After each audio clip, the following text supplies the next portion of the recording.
Basta tayo mga tropa peeps, sa video na to frame check lang tayo. Check lang natin itong pinakabagong all-mountain frame ng Kenz. Ito nga pala yung Kenz Tyran X1. Yung frame na to mga tropa peeps, isa aluminum siya. Pwede ang wheel size na diameter dito is 27.5 tsaka 29.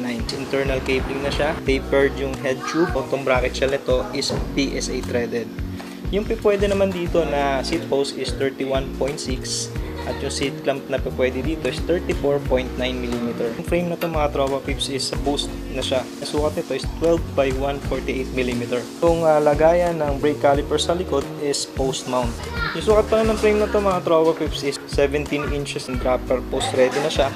So yan, makikita nyo dito, meron siyang butas dito para pagdaanan ng kable ng dropper post. At ang pwede nyo dito na dropper post na gamitin is yung internal. May downshift niya, kalagay yung bottle cage. Tapos itong kulay na nasa atin is orange. Actually, meron pa tong tatlo pang kulay na nandito sa bike lane.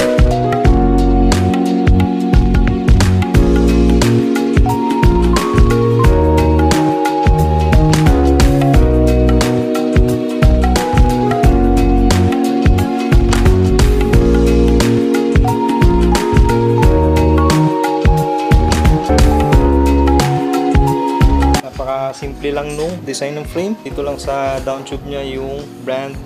Tapos wala kang makikita dito na model, kundi brand lang talaga. Yan, kabilaan dito sa may chainstay Kenz. Dito sa kaliwa.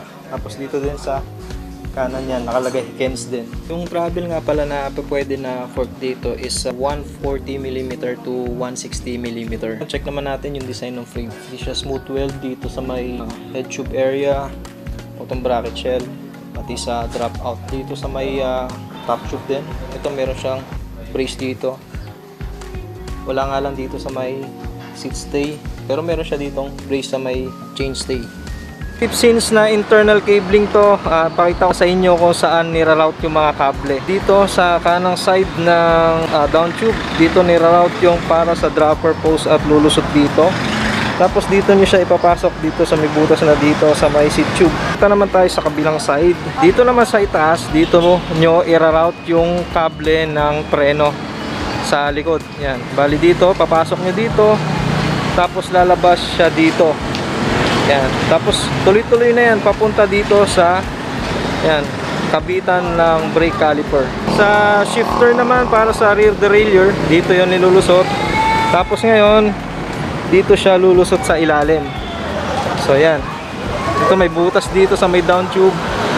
At yung kable na yon ilulusot mo siya dito. May cable stopper dito.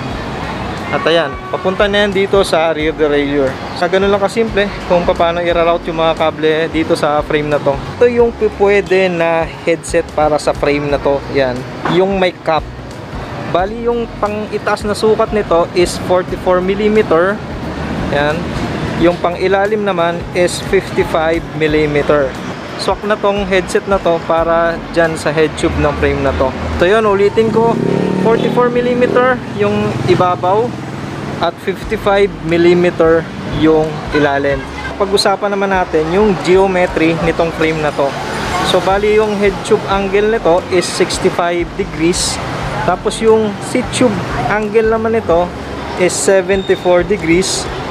Yung chainstay length niya naman is 440mm. Yung seat tube length naman is 432mm. Yung haba naman ng head tube niya is 125mm. Tapos yung top tube length niya naman is 605mm. Ito pa yung mga other info about dito sa frame na to.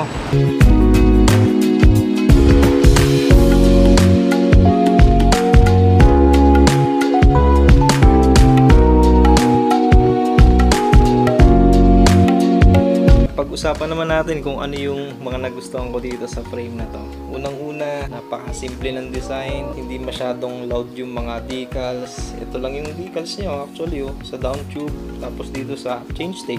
Yung cable routing, hindi masyadong mahirap intindihin. Dito lang sa kaliwa yung sa brake tsaka sa shifter. Dito naman sa kabila yung sa dropper post. At the same time, boost spacing na to. Kasi sa boost spacing, pwede kang maglagay ng mas wider na tires. tapered na. Kaya okay na okay yung frame na to. Tingin ko lang na problema dito sa frame na to is yung size niya. I think ito lang yata yung size na linabas nila is size 17. Hopefully sana maglabas sila ng mas smaller size o kaya mas malaki pa para ma-accommodate lahat ng mga height na gustong mag-try ng frame na to. Sa mga tropa natin dyan na interesado dito sa frame na to, check nyo na lang dyan sa baba ng video yung contact info ng Bike Lane Alabang at kontakin nyo na lang sila directly para mas mabilis yung transaction nyo. Salamat sa panonood ng video natin. Kita-kits tayo sa mga susunod pa na video. Ride safe sa inyo and God bless. So ito ngayon ay binubuo sila na Ken's Tyrant X1 na frame dito. Yan, saktong-sakto para makita natin ito pag nabuo yung tindig niya. So ito yung napili nilang kulay. Yan, color gray. Tapos yung group set na ikakabit dito, yan, SRAM NX. Ito yung fork niya, SR Santur na Durolax. Yan. Yan o, 36. Sa ngayon, ito na yung tsura niya. Yan, binubuo pa lang nila. Yan. Stem niya is weapon. Weapon to sir, no? Killer. Killer, okay. Yung gulong, ano ba yan? Maxxis na high roller, parehas. Okay. Tapos yan yung rotor, 180mm. Ito yung panlikod na gulong. Yan. High roller din. Ng Maxxis.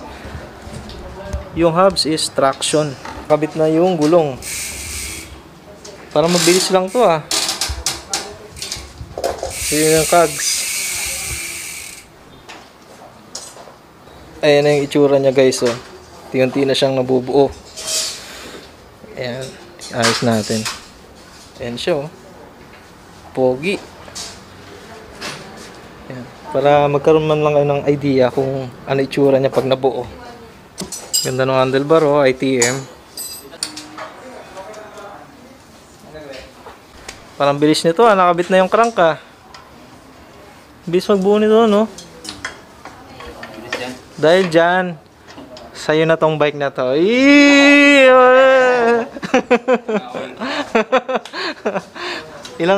Isang taon na siya dito no. Okay, gitna. Hindi mo na ba napansin? Parang wish ko lang eh no. Anong size pala ng chainring yan? 34. Yung bike na to, yan, binuo nila dito para ibenta sa shop. Yan. Para kung sino man na gustong makita yung tindig ng yung Ken's na frame na to, yan. Meron ng example dito sa shop nila. Sabi ni Boss Peds, around 90k na tong build na to. Pero hindi pa sigurado yon. Hindi pa kasi na total na maayos yung mga presyo nitong mga to.